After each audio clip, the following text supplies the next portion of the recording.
But who I want to talk about today is Ben Simmons. Yes, yes. Ben Simmons. What is going on in Philly?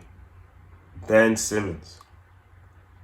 So, you guys may know the Philadelphia 76ers lost in the semis to the overachieving Atlanta Hawks. I'm not going to talk about the Atlanta Hawks now. It's not the time, the place. But just know, Trae Young, I'm coming after you. I'm coming after you. I'm going to be your Skip Bayless to you. I can't even call you LeBron because that's disrespectful to LeBron James. All right? Besides the point. They lost Game 7. After Game 7, so much hate. At least I just saw it as hate on Ben Simmons within the organization, not within media. That's a different. That's different. Within media, there's always going to be hate after you didn't get it done. You're supposed to be a star player, top 25 player, top 15 player, former number 1 overall pick. Yes, you're always going to see this. You're always going to have the scrutiny. I don't know why I said that wrong. I feel like I said that weird. Scrutiny. Anyways,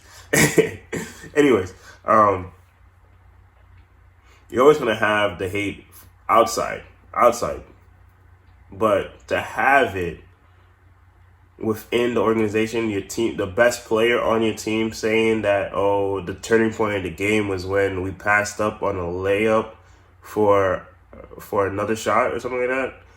When asked about, oh, next year coming in, how do you think the team will be with Ben Simmons? And the coach says, oh, I don't know, I can't answer that, this and that.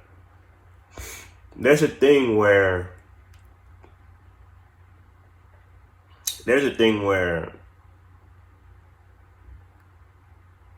you don't I don't know how the saying goes exactly, but basically you don't air out family in public. Everything you do with family happens in private, but in public you stand for your family. You're with your family, all that jazz. For Doc Rivers and Joel Embiid basically throwing Ben Simmons out to the wolves, talking about the turning point of the game was the missed shot.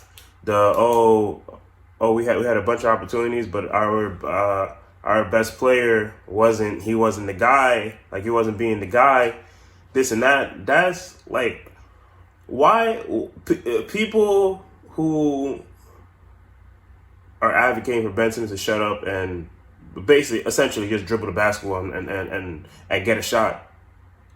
Why would you go back into that toxic environment when you know nobody's with you no more? Why? Like, that doesn't make no sense. Shaquille O'Neal and Charles Barkley, they had their own podcast. They talked about it. They said, oh, Ben Simmons needs to shut up and this and that. And then Shaq calls him, he's not a good player.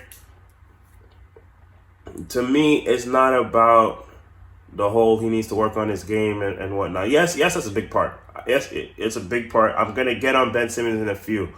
But for people to say that Ben Simmons is doing this all wrong, no, I don't. I 100% do not agree. Also, the Sixers messed themselves up, by the way. The Sixers, with Doc Rivers and Joel Embiid saying those things at Game 7, the Sixers basically made Ben Simmons worth the same amount. This is gonna be disrespectful. But I don't care. Those comments made Ben Simmons. I think Tony Snell has more trade value than Ben Simmons after those comments. I believe so. And then the way that the Sixers want to have, when they want like 4 first-round picks, so you're saying to me, you cast out your guy to die, right? Essentially, you cast him out, but you still want 4 first-round picks. You said he's being detrimental to the team because his work, him passing up shots. But you still want it. You still want 4 first-round picks for him. Why don't you keep him? That's basically, if I was a GM trying to trade for Ben Simmons, So like what's his name? Myers from the Warriors. If I'm in there and then I hear the Sixers say to me, "Oh, we want 4 first-round picks," I'm saying to myself, I'm like, "Huh? 4 first-round picks? You guys are saying publicly you guys don't want them no more. I'm not gonna give you 4 first-round picks. I might give you 2 at most, but not 4." So in that sense, the Sixers messed themselves up. I am with Ben Simmons. Do not show up to training camp for the Sixers. Only show up when it's time when it's time to pack up your stuff and go to your next team, because you will be picked up by another team. You will have a great season at that team. Philly just first of all, let me backtrack. Philly messed themselves up by trading for Jimmy Butler. Jimmy Butler, he's a great player. Now, I'm not saying that he was locker room cancer or anything, but Jimmy Butler is a great player. But what I believe, you had something building. You had Sark, Covington, JJ Redick. You had the perfect team for Embiid and Simmons. Shooters around Simmons, Embiid in the middle, taking up space, Simmons being the facilitator. You had that. Just build on that. 2-3 years, I believe the Sixers would be in the NBA Finals. I've never believed the Sixers would be in the NBA Finals after the Jimmy Butler trade. As many people believe that, oh, Joel Embiid is that dominant, I don't think Joel Embiid is that dominant. In terms, like, to me, he's not the best center, and he's never been the best center in the NBA. It's always been Joker. But that was a team for Philly. Sark, he's a stretch 4. You have Covington, 3 and D. JJ Redick. You add in pieces now, such as, I guess you could say Tobias Harris, but him coming off the bench, Shake Milton, all those pieces. You have Thibault. If Robert Covington comes in foul trouble, you have another lockdown defender. Yes, that's all good. You still get those players. I believe you get those players. But for them to go on the, oh, let's win now mentality, no, they should have never done that. They should have trusted the process. The Sixers clearly did not trust their own process. So that's where all this havoc is coming from, to me, in my opinion. I believe that team that they had in 2018 was the best team. And then Simmons just needed to facilitate. He would have been the Jason Kidd of this era. Jason Kidd on the New Jersey Nets the first time on Dallas Mavericks. And then they would have let Joel Embiid shine. Shooters around him. Now there's not no shooters around. Danny Green was the only shooter. And Danny Green now is older, streaky. Only shooter around him. Okay.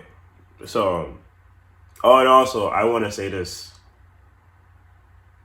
Doc Rivers, when it comes to the NBA, I don't think I've ever seen a coach carried by one championship as much as Doc Rivers has been carried by his 2008 championship. Is he a good coach? Yes, he's a good coach. He makes teams better. I believe that. But to win a championship, nah, he's not that guy. If you want a championship in your city, you don't want Doc Rivers. Yes, I'm gonna say it. You have a coach who in 3 decades has blown a 3-1 lead. People want to talk about Ben Simmons' Game 7. Yes, his numbers weren't good.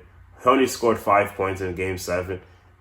But Game 5, he had about, if my memory serves me correct, he had 18 or 11. I think he had 11 Game 5, but he had a triple-double. Almost a triple-double. He was 1 rebound short. Your team was up by 25. That's not Ben Simmons' fault that the Hawks come down from 25 and to win the game. That's Ben Simmons' fault. At home, by the way. In Philly. It wasn't in Atlanta. It was in Philly. That's Ben Simmons' fault? Because Ben Simmons didn't shoot. You're up by 25. Adjust the defense or something. Be a head coach. Doc Rivers is overrated. That's what I'm going to say. Doc Rivers, the reason why the Sixers lost the series to the Hawks is because Doc Rivers. Do not put all the blame on Ben Simmons. Yes, does Ben Simmons need to work on his game and show that he's working on his game season to season? Yes, he does. He does. I 100%. Because first of all, I want to say whoever Ben Simmons' publicist is needs to whatever video, whenever he's in the gym shooting or whatnot, to delete all those videos or find a way to save all those videos for Ben Simmons' use only. Ben, stop, for the love of God. Stop putting out these videos of you shooting, of you doing open gym, whatever, threes, down the court, passing the ball. Stop doing that. Stop doing that because that right there is putting yourself in a worse position. How am I, me defending you? I think I'm like the only person that's defending you right now. How am I gonna look at you next year? You do get traded. You're still doing the same stuff. I'm like, yo, bro. You was putting out these shooting videos over the summer. What happened to you? Like that's the real reason why people are angry at Ben Simmons, because Ben Simmons is he's showing that he could shoot over the summer. Like he's in his open gym runs. He's showing that he could shoot. But he comes into a regular season game, a game that you're getting paid millions and millions and millions of dollars for. And then all you're doing is passing up a wide open layup. Come on, Ben. Your publicist, whoever, you yourself need to get the footage and either save it for yourself, eradicate it, do something with it, but do not post it. That doesn't make no type of sense. Maybe this year it could just be F you, Philly. This is what I got. If you don't want it, it's not even that. If you don't want it, I'm not coming back here to do this type of stuff for you. But that has to stop, Ben. Like 2 years ago, it was cute. It was like, oh, okay, Ben does have a shot. Let's see. Last year, it was like, oh, okay. But this year, and the thing is, I'll be honest, I didn't really watch games. I didn't really watch that series at all because as a Knicks fan,